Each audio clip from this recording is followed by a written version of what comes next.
The Hero's Journey, a Mindful Accord podcast, with your host, Rich Decker.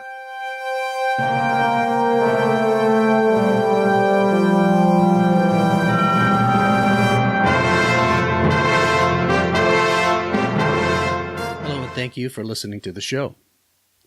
This episode is part 2 of my talk with Jason France, or as some know him, Jason America.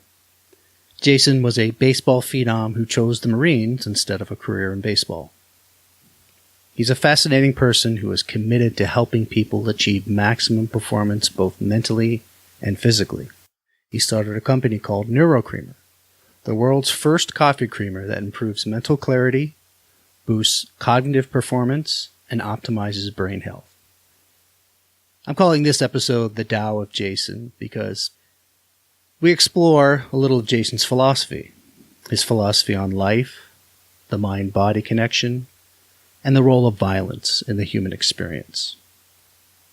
This is part 2 of the hero's journey of Jason France. Enjoy.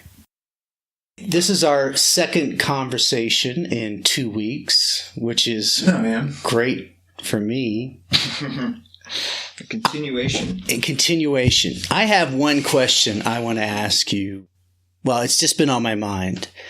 So, you're a highly intelligent person. Well, by your account? Yes, but I would have others agree with me. And you had that military career in your life that was a big part of your life, shaped a lot of who you are now. How do you view violence? How do you see violence? Oh, right into it, huh? I would perceive violence as... You know what, it's interesting. I had this conversation with somebody this morning, in fact. Our brains, as humans have evolved, they're still very well adjusted, or accustomed to, rather, violence. It wasn't long ago that our ancestors were in a pretty violent struggle for basic survival. Kick the clock back 5,000, 10,000, 15,000 years, which, by all accounts, is not a long time, a fraction of a moment when you take into consideration the universe. We've been in a struggle, a violent struggle, and we're still a very young human species, and considering that we've only been out of the food chain for generations or so, we're primed to protect ourselves. We're primed to survive. So long as we're used to seeing, recognizing, being in the presence of violent situations, there's no other choice humans are going to have than to express violence. And I think we're in a great day and age now to where the best and the brightest minds in the world are collaborating in order to tone down violence. And we're using very sophisticated means, primitive means, bring a higher state of awareness to the experiences to be had above our violent traditions. So, in as short an answer as I could button that puppy up in, how I perceive violence is a nature of being human, and as we evolve ourselves towards a more compassionate, empathetic social being, I think that style of consciousness will be more available to people. But it's happening. It's happening every day. And I think you're a product of that. You know, you are out there pioneering the effort with your Mindful Accord project. And I know you've got a workshop coming up too, right? Tell us about the workshop. Well, by the time this airs, it probably have long passed, but the workshop is, I've taken just the things that I've learned in the past 5 years since I've had my transformation. I've taken things, everything from, the stuff that the ancient gurus in India talked about to tying it in with the latest scientific evidence and just kind of presenting some things. And this workshop is about habits. And we are a function of our habits. Most of what we do day in and day out is habit. It is clearly, we don't think that. We think we're consciously making decisions all the time, but most of those decisions are based upon habits. So you can use that. You can take that ability, because the reason we are geared for habits is that the brain's main agenda is always survival. So we're talking about violence. Survival is the brain's main agenda, keeping it and you alive. Habits conserve energy. If you look at charts, some recent research they've done with rats where they put these minuscule probes in rats' brains to monitor their brains, and specifically the basal ganglia, which has a lot to do with habits. What you see is as a rat, when it first goes into a maze, there's a lot of activity, brain activity. Once it learns the maze, once it becomes a habit, less activity. And your brain actually consumes more energy than anything else in your body. Yeah, it's a funny statistic, actually. Are you familiar with the ratio, the body weight to energy consumption ratio? I've heard it, I think, but enlighten me. Roughly 2% of your body weight, your brain. Roughly, I mean, anywhere from 2 to 3. I think my brain's about 10.5 pounds, right? But about 2% of your body weight at max consumes upwards of 20, perhaps 30% of your oxygen requirement, caloric requirement, and it's just a big hunk of protein and fat just sitting there between your ears, just doing all the work, right? So that's good to hear, and your workshop is going to be tailored to integrating better habits, building better habits? I designed it for people, a lot of high achiever people, and you're one. So they achieve all these things, and they're getting all these things, and they're doing all these things, but yet they feel like something's missing out of their life. They could be unhappy. They might not even recognize it as being unhappy, but they just don't feel right. They feel like something's missing. And that's common across all humans, but especially high-achieving people. At least that's been my experience. So what that is, again, this is my theory. I don't have a lot of scientific evidence to show this, but I think it goes back to that survival thing, because we're presupposed to negative information. And so we're always focused on anything negative is going to immediately take precedence. We're always seeking lack. We think we're lacking. And some call it ego, but I think it's that survival part of the brain. But there's things you can do. There's habits you can create in your life that counter that, to where it becomes a habit. You make it into a ritual. Hence, the book you suggested to me, The Power of Full Engagement, has had a huge influence on me. Yeah, we can dig into some habit talk, I suppose. I mean, habit, something I work on with people. I'm a fitness instructor, right? Teach people kind of how to move a little bit. I think something I like to say a lot is to help people think clear, move free. Trying to think a little clearer, move with a little more freedom. And habit's a big part of that. How to integrate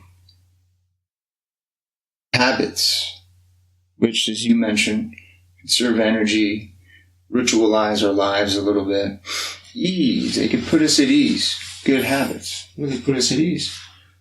But how do we integrate the good ones? How do we identify the good ones? We pressure check.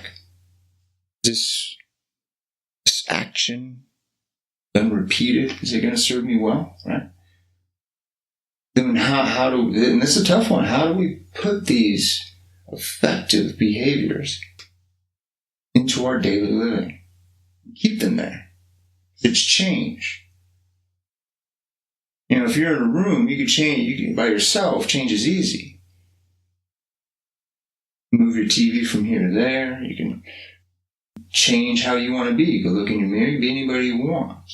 But the moment somebody comes into the room, and there's a sense of observation now upon you, and with observation, often expectation, for you to behave a certain way, for you to act like yourself the way those around you remember you from the day prior, and the day prior, and the day prior. And so alone, methods of integrating effective habits into your daily living seem easy, can be easy. In the mind, we often play them out through thought. They appear easy. So easy, in fact, that they could really drive motivation, right? You can think yourself into feeling, a good feeling that can inspire maybe an act.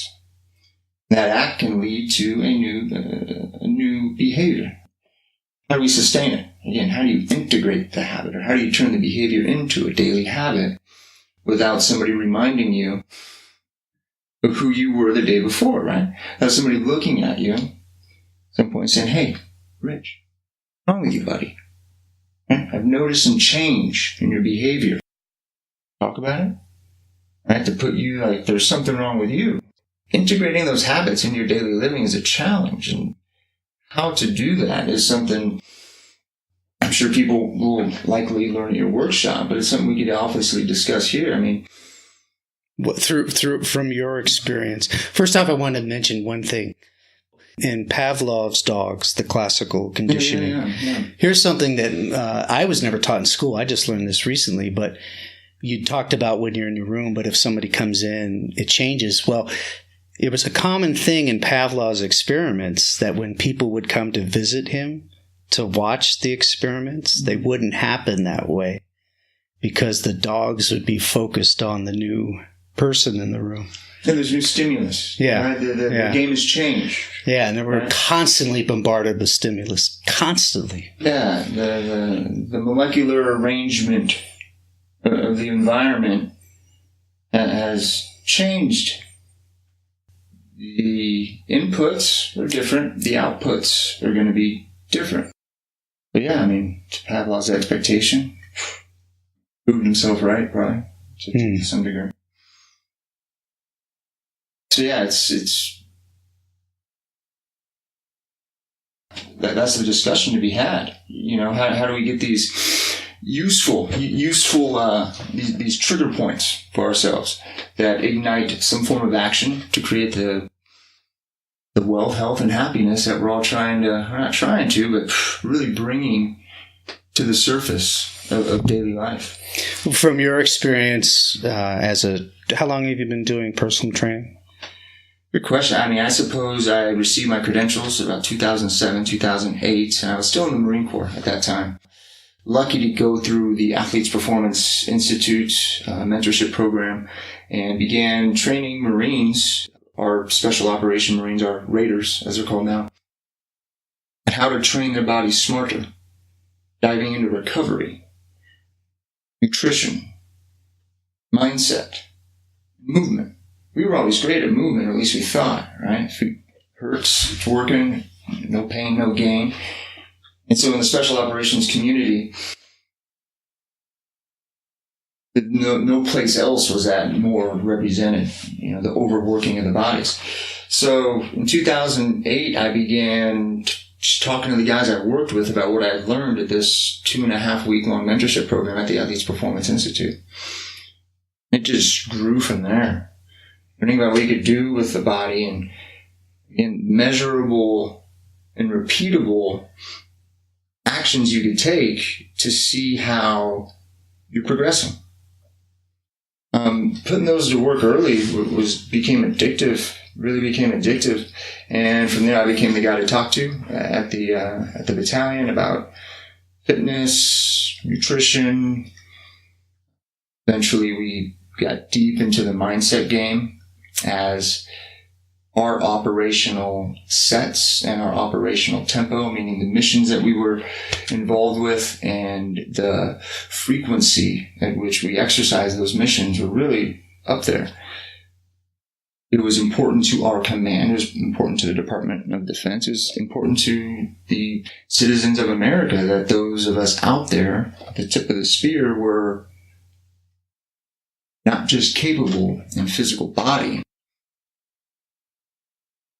but prepared within the mind. And so we were regularly exposed to new technologies available for priming the mind to achieve high success under stressful situations. And integrating the concepts at Athletes Performance, which is now called Exos, by the way, integrating those science-based, very tested theoretical philosophies and coupling them with the mindset and the ability for application of a special operator, magnificence. It became just a day-to-day pioneering of new ways to get good effect out of myself. That's it, just testing on myself. And then once I got out of the Marine Corps, a little bit of light work was commercial real estate.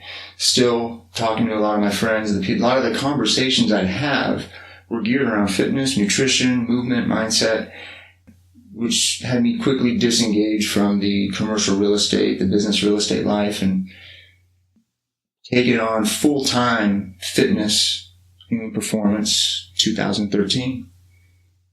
And so it's been a short-lived, 4 years of doing it out here in the civilian population. But right out of the gate, it was fantastic. It was, and I had found a niche. I felt that I really did. I noticed a difference in the way I approached the treatment of a client, a member, a human. Noticed a bit of a difference in my approach to how I worked my craft. And I believed from some of the feedback I got from those who I was lucky to train at such an early time in my career, that was echoed back. So it motivated me even more to dive more deeply into not just what it was I was doing, but how I was doing it. And so that leads us here today. Right. What drives you? What's your purpose in your life at this point? Curiosity, off the top of my head. I'm curious. It's that which isn't known is a driving force in my life. Keeps me ticking day in and day out. That which isn't, and to propagate that is what's fascinating. I was lucky enough to be involved in the greatest fighting force on the planet, the United States Marine Corps. Even more lucky. You can call it luck, choice, happenstance, fate, whatever. More lucky to unite myself in a time and place in Marine Corps history and to be a plank holder of one of the first special operations units the Marine Corps ever had. Just very, very lucky. And then to exercise the skills of such an operator. In my opinion, one of the highest levels of that game. I couldn't help but realize things about myself that weren't so much what I used to think about myself. And so if that is a true statement for this human, change can occur, progress, light years advancement with regard to how thinks, manages emotions, one behaves to align the thoughts, the emotions, and the action to succeed at achieving your goals, meeting your values in life. Begin to notice if that was a possibility for me. We've mentioned in the past, we've had this discussion, dissimilar from a rolling stone, dissimilar from a bag flowing in the wind, was I. Day before, the installment of higher order of thinking, discipline, some of the characteristics on offer by the greatest fighting force in the world, the Marine Corps. Noticing the ability of my own mind, my own body to change in drastic terms became a ginormous motivating force just to see it in others, but not just to see it, but to recognize perhaps that those weren't seeing it in themselves. Figuring out a way to just present that possibility of themselves really anchored me into what it is I'm doing. Just deeply anchored me into it. Because I never thought about it.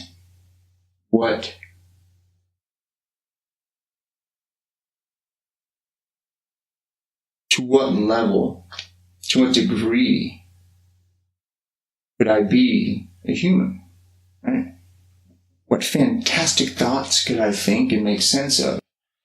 And somehow assemble them and arrange them, organize them in a manner that allows me to take action upon them and create the physical environment around me from that, whether it's building a muscle, right? Say, hey, I want to look a certain way, my body. Building a home, I want to live in a certain style of home. That all emerges, all starts from within one's own mind. And I think the moment I noticed and recognized curiosity, right? What potential was available within this human that you're looking at, right? Because potential was all I had, to be honest with you, when these recognitions that the change is occurring. Again, I was still lacking in discipline, lacking in some of the necessary, some of the very elementary skills that help one be successful in today's age. So that's my driving force. The curiosity of what's capable, and knowing that I've experienced the change and experiencing the change capable, and having the full belief that it's there to be discovered for anyone willing to make the exploration. Do you feel that anyone can be that if taking someone from a different background, undisciplined, but if you give them the right discipline, you give them the right programs, they could be in special operations? You bring up a good point. Nature, nurture, you got genetic features that we're all exposed to. I believe that no, not everybody can be a special operator. I do not believe everyone has the want or the desire to do it. It's not there. I've met people that weren't special operators in the military that just were enthusiastic and in love with what they were doing. And they had no desire to be the guy out there doing what it was I was doing. So whether or not the option to be a special operator is available for everyone isn't so much, I think, the question, but rather can anyone change themselves into what it is they want to be? Right? Right. That's the focus. Are we chained to those genetic dispositions? Are we a prisoner of experience and past trauma, past stressors? Are we simply an expression of our traits? Are we an expression of what we're going to feel, what we're going to think? It's not my belief that is the case. Now, it's not easy to awaken yourself to the idea that such a creation, such an ability for creation exists. Struggle to loosen themselves from hardened yet false realities that are no fault of one's own. You mentioned it at the head of this conversation. We are tuned for survival. It's a biological function. Survive. Produce. Don't die. Right? That's it. Yeah. Now, because we become so refined at not dying, right now we're just really getting, I suppose, refined at how we populate humanity here. Do you subscribe to that theory that humans are almost kind of like a virus in that we are very, very similar traits between human behavior and virus behavior? We're energy beings. We have the capacity to consume energy. We've got to. Right? We're consuming creatures. Now, we've done a good job of removing ourselves from very primitive behaviors. Made some choices about what humans prefer, about what we like, what makes us feel good, what we like to look at, what we like to taste. Become very attuned to our senses. So there's going to be, and we're working on better ways, but I think that's a pretty cynical viewpoint. It really is. It's not, I mean, I'm sure it's debatable, but I find it to be a cynical viewpoint. We've got a lot of, humanity's on a good track. Well, Humanity's on a track. Getting back to the violence thing, this is something I just learned. Actually, when I read the book Freakonomics, they point this out, that we are in the least violent time in human history. History in the past was brutal. Yeah. If you lived past 30, it was brutal. Well, I think it was regular. Yeah. Right? It was regular. And we discussed, what creates violence in our life is that we're so used to it. We're so conditioned for it. We're so goddamn good at it. Yeah. Right? Yeah. We're very quick. Create games. We put games together. We digitize it. We simulate it. I think what's smart, if you want to think, and there's likely statistics out there to show this, I can't quote them, but introducing not just violence, but introducing the concept of violence, but coupling it with a value set, coupling it with purpose and meaning. You're doing the human a favor in that case. And on that track, you can say violence is good. Meaning, take a 10-year-old kid, doesn't know how to defend himself. He goes to school from time to time, he gets bullied by kids who are just bigger, stronger. The law of the strong is kind of what drove a lot of our modern day laws. It's old philosophy, but nonetheless, the law of the strong still exists in today's day. And so, to teach the young 10-year-old getting ridiculed and bullied at school just how to defend himself, how to defend himself. And then more importantly, why? When's a good time? When's it right to defend yourself? Installing those easy nuggets of wisdom along with the physical aspects of violence is necessary. I'll say that. In today's day, it's necessary. Absolutely.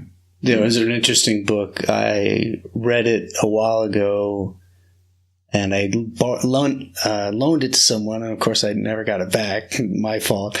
But it was called The Lucifer Principle by Howard Bloom. Have you ever heard of it? No. So Howard Bloom's only written a few books, but he's an interesting person. The theory behind the Lucifer Principle was that violence is a part of evolution. He goes across all these different species, and violence, his theory is that it propels evolution. I don't know if I believe that, but it was a very interesting book. I should look it up again. Well, it's to the physical world in which we live. I mean, violence is not exclusive to that alone. You got to take a look inside the human body. You want to talk about a violent environment? Talk about cellular death, right, and other aspects of human conditions that are going on within the body. Want to talk about violence? Gee, I mean, look in people's eyeballs and recognize there's probably a lot of violence going on behind those eyeballs. There's a reason why lions on the Serengeti are violent. They're not, they die. Right. And there's a good reason. There's a reason. Can't argue with it. They're not harvesting crops out there, right? That's not what they're doing. They don't have a Kroger's grocery store to go to. They got to hunt, they got to kill, and then so they can eat and reproduce. And they're doing, it's likely, there's not a lot of conscious awareness going on with the lion. They're spit out in the universe. They're very prone to genetic dispositioning. They're a very stimulus response creature, as are most of the animal kingdom. And they're doing what nature has intended it to do. Yeah, it seems as though it's nature taking form. You don't want to call it violence. It's nature. This is a naturalistic component of the world in which we live. Now, understanding it is the first step to doing something meaningful about it. Too often, they want to turn a blind eye to it. They want to call it something else. Violence is something to be shied away from.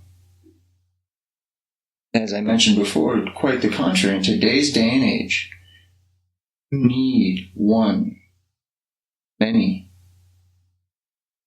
with the capacity for violence, in the right pretext, under the right term, conditions. That's only because we're still conditioned for it. So there's a wild army. There's armies out there of violent thugs without the proper mental software running on the hard drive out there. There's enough of them that you're seeing the chaos.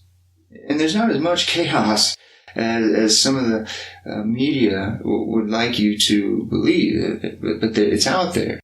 Chaotic pockets of the world driven by the preconditioning of violence. The circuitry's there in the brain. It's muscle memory. We know it by heart. Where it is without value, where it is without a code, an ethical, a moral code, you see tyranny. You see what it's capable of at its lowest levels. I've seen it, what violence can do service of good. Now, we defining good and bad is a completely another subject here. But there are measurements, there are feedback tools for understanding what is good for human flourishment. Right? When you're doing a military operation, what is a measure of success as far as you have the one goal and the mission? If that's accomplished, everything else is, I don't want to say irrelevant, but the goal was accomplished. You and your buddies come back. That's it. That's the number one mission. I mean, you have objectives which are to be completed in order for the mission to be accomplished.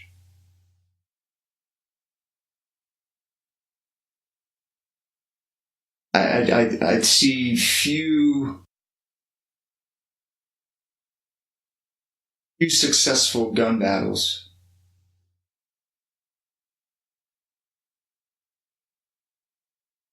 At least what felt like a successful gun battle. If any, where not all the dudes came back. Not everybody made it. So that's always the first order. I mean, and I think I could be wrong, but I would say most guys would agree that that's order of business number one. Hey, we're all coming back. Again, it's game day. It is. It's a Super Bowl of all Super Bowls. And so the objective is win. Now, you're not thinking when you're on the objective, don't die. I hope he doesn't die. That's the number one thing, don't die. That's not it. That's just an unspoken underpinning of what drives the mission, is the brotherhood. And then, objectives. Good thing for us, a lot of the objectives and the things we were accomplishing, the feedback we got from the accomplishment was pretty quick. I mean, we were face to face with the people we were trying to influence. So it was very quick. And that's why I loved doing what I was doing at the level I was doing it, because we saw our feedback. We saw when the bad guy went down. We saw when the village saw an improvement of morale, an improvement of health. It was right there. I mean, we were in it. So it's a fascinating project, but I was fortunate to be, lucky, in fact, to be where I was, because I understand a lot of guys don't have that. They're just out there without the sense of what their mission is. Doing what they're told. Hoping all goes well. That's a troublesome situation to be in. I was lucky. The training I was exposed to, I think, put me in a place where building mental states was the best way to get through it.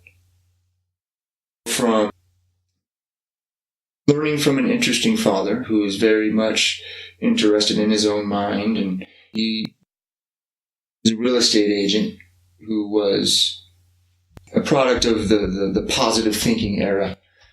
And so, from Dr. Norman Vincent Peale, Tony Robbins, he really exposed a lot of that to me. And so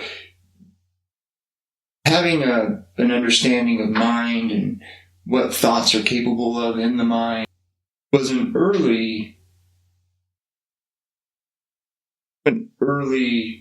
subject that I was exposed to. My dad, it probably helped him out in certain areas of his life, and he deemed it pretty necessary that at least I had an understanding of the power of thought. And so going into a lot of the highly stressful situations and becoming a recon and then a MARSOC Marine, it was just easier for me to take on either a personality or in certain circumstances just imagine my mind in another place. I'll give you an example. Underwater crossovers are what they call. You do a lot of water work, becoming an amphibious marine. And so we were underwater a lot, doing breath holds, swimming across the pool. All day it seemed like you were just underwater. Now, when you're underwater, you want to breathe. And it becomes stressful. You can't breathe. But it was also very quiet. You come out of the water, and all you heard was a bunch of other ropers, as we were called, going through pre-BRC and BRC. You just heard everybody wailing, screaming. You probably heard a couple guys crying in the back. You heard water splashing everywhere. You heard instructors screaming and yelling at guys. So the moment you came out of the water, it was frantic. So you get that, oh my gosh, this is crazy. You go back under, and you're just kind of freaked out a little bit. You got to stay in the water. To me, I kind of fell in love with the peace under there. And it was the calmest peace I'd ever let myself experience. And it happened over time. And I used that experience and series of experiences and the underwater training we were doing, started to integrate that into hikes, long, arduous hikes, any type of aggressive PT we were doing. We used to hang out on what was called the grinder, which is a huge basketball court. We would do 1,000 reps of things: jumping jacks, push-ups, squats, lunges, arm circles, known as an 8-count bodybuilder, which is a very glorified burpee. It's unbelievable. We would do these to the 500th rep, to the 600th rep, to the 1,000th rep. You'd be out there for hours. I had no choice but to allow peace and tranquility to fill my mind space. And so while there were times where my body was out there doing arm circles and counting out loud to 1,000, the space in my mind was a very contemplative hilltop where meditation began to set in. And that was really the beginning of me structuring meditative thoughts and kind of building a palace in mind that is a very good sanctuary from otherwise stressful situations. When you're doing that level of training, is it more mental or physical? I believe it should be mental. Always. I mean, but it happened early. Like for me, I had made up my mind early. I knew I was going to be a special operator. It was it. I just knew it. I had even failed my first attempt because of the underwater swimming. Oh, really? I failed my first attempt. They're like, hey, man, you're not made for it, not cut out, right? So like, well, I'm doing it. So I tried out again, passed, and then I was like, I'm doing it. This conventional stuff it wasn't for me. When you're in the middle of doing 1,000 reps of something. Yeah, it's mental. Did you, I mean, I suppose that there are certain physiological responses certain bodies have. And actually, I have one. It wasn't mental for me when I went into anaphylactic shock due to a reaction to soy during exercise. Nothing I could do about that. Go into anaphylactic shock, I puff up like a balloon. And oh, you're allergic to soy. Yes, I have an allergy to soy, and this happened to me in this pre-basic reconnaissance course I was in. I went into what they eventually deemed as exercise-induced anaphylaxis. I was like, what is that? Exercise-induced ana what? Like, oh, you are allergic to exercise. While you're in the middle of exercise. Yeah, right. All right, now get back out there. Yeah. So, long story short, not even a short story long. Point being is, once the mind is made up, then it's good. For a lot of guys out there, it was mental, it was physical. It became just a joyful process for me. It was really enjoyable. I had a good buddy who was going through with me. We each adopted that mentality. So you and the 999th rep was pleasurable for you. Yeah, it was fascinating. It was the first, because that was the first place, man, where it was real. That was pre-BRC is the realest, at least was the realest place I found myself to be in the Marine Corps. Boot camp was aggressive, 90 days of hardship, learning, a revamping of how one thinks and feels and does stuff. Boot camp was amazing. War was pretty radical, no question. I'd been to Iraq, spent time in Ramadi before going into the recon community. But I got to pre-BRC, man, and it was dark. It was scary. The vibe in the barracks where we stayed in this huge squad bay was sinister.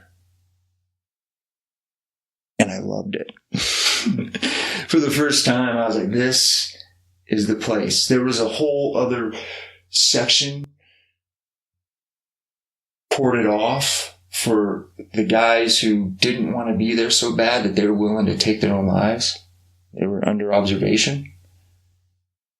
And me and myself, 3 other guys from the battalion from MARSOC were going to this pre-BRC course. And the 4 of us stepped into this barracks room in Camp Margarita in Camp Pendleton, California. And the vibe was just very deep. And that was it. I fell in love at that moment. I was like, dude, this is it. Like, I'm finally in a place where I could tell things are going to happen. And I was awoken, rather, at 3:30 the next morning, and it was happening. It was rough. And that's it. That's where a lot of things changed for me, was at pre-BRC. Do you bring some of that into your training now with other people? Some of those methods? Yes, I fully believe in what is considered stress inoculation. Explain that. So, throughout daily life, you're going to be exposed to situations that are likely to create fear, that are likely to scare you. Confrontation, human confrontation is probably the biggest one. Interpersonal violence terrifies humans. Right? Here, I'll give you a quick example of how terrifying human violence is on one another, or how much it will just really molest one's mind.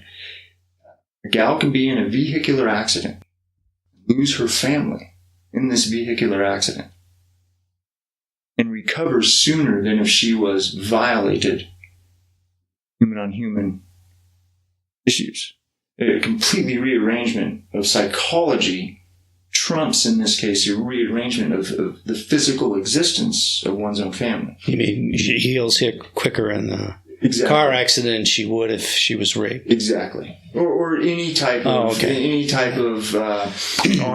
violence. Someone comes up and assaults you. Exactly. I mean, there's been studies done that people physically heal quicker. The healing process is, from what I understand, faster than that of losing that of a loved one or undergoing any other type of traumatic experience. An unassumed violent encounter from another human. Right? So, I mean, I've experienced a lot of violence with other humans, but I was prepared. I was waiting for it and going to do it. The one who just hasn't ever had the experience or really that wasn't expecting it, right? So if you've been attacked. Yeah. So that alone, but nonetheless, okay, here we are. Those conditions are a reality to daily living. You'll be confronted by your boss, a friend, a loved one, and those feelings are going to arise. And you know what feelings I'm talking about. The heart start pitter-pattering, you feel the flushing of the face. Those are the histamine responses firing. It's fight or flight. Your nervous system starts remembering certain experiences in your past that were like this experience. So all of a sudden the nervous system starts priming the brain with certain thoughts to teach and train one how manage that energy, because that's really what happens is a massive creation of energy is swelling up inside you. And it's tough to deal with. You don't know, it's very primal, it comes from deep, deep, deep within. Many people have not learned how to deal with that. Haven't. Whatever reason, it is not in the playbook. First grade subject. Right? How to manage one's emotions.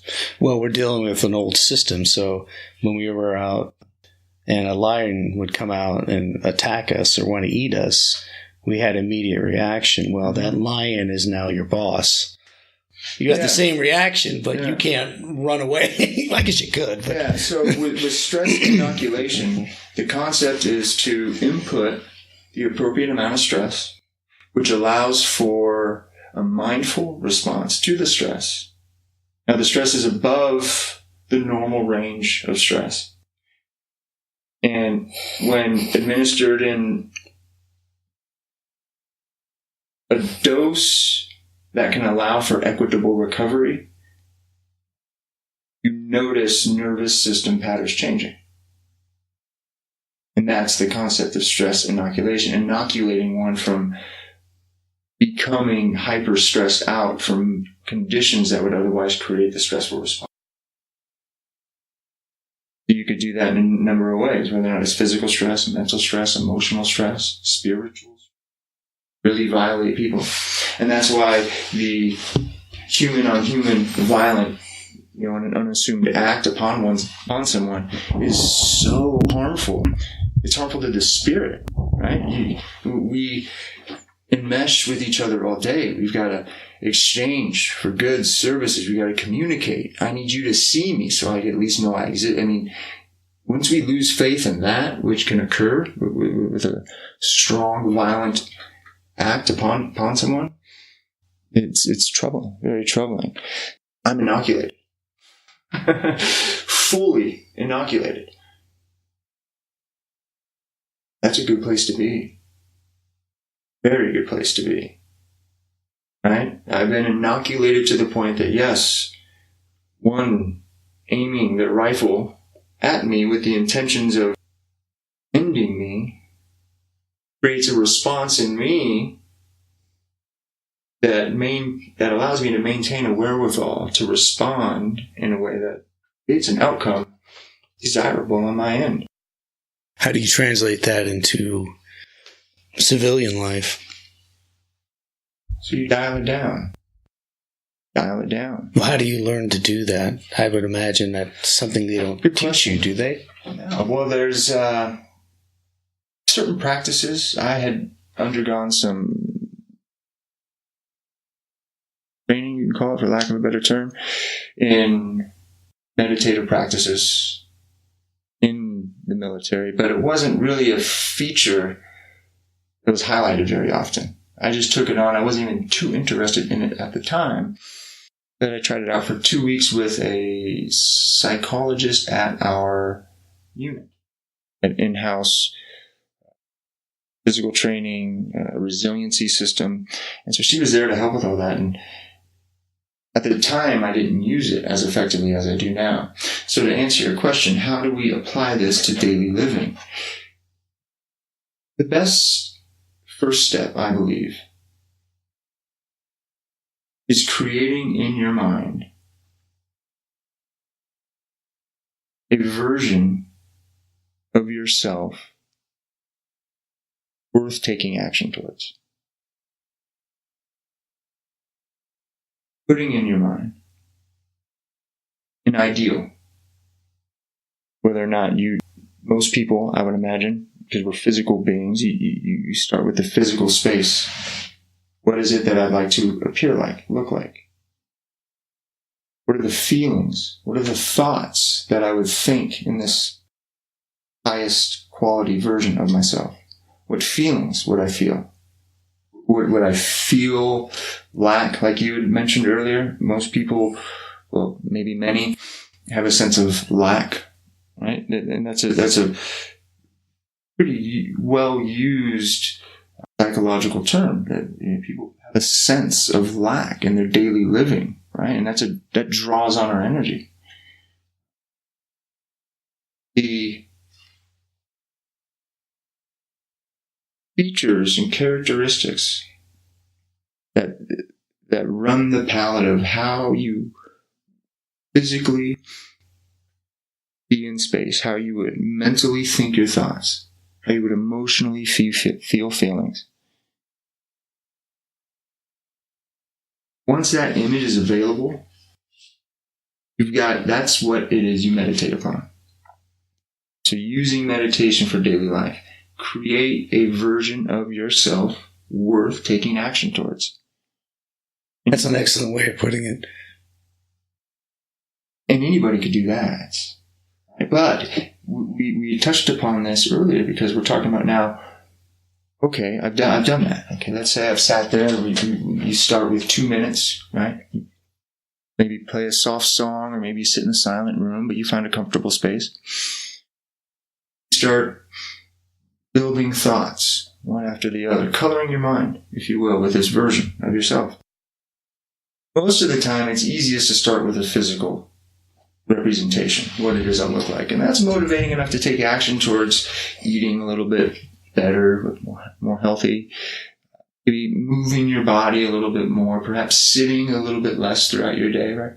Just by building a good mental construct of the potential you have as a physical being. And that's alone a worthy project worth undertaking, right?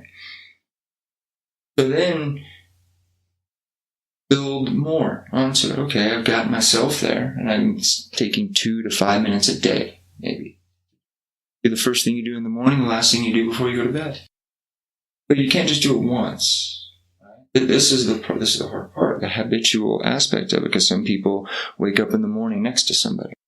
So, bottom line, building these habits into your life are tough, but you start. Once you've got a physical representation and you feel confident in it, and maybe you've taken just one single action towards achieving that state of your physical self. Thank you again for listening. And please leave any comments or suggestions. We're always looking for ways to improve our show and make it the best show it can possibly be. Visit mindfulaccord.com, where you can find additional episodes and you can follow our blog. We give some helpful information on mindfulness, meditation, and just ways to manage our everyday stressful lives. And most importantly, if you know of a friend or a family member that would benefit from this story, please share it with them. Until next time, I'm Rich Decker.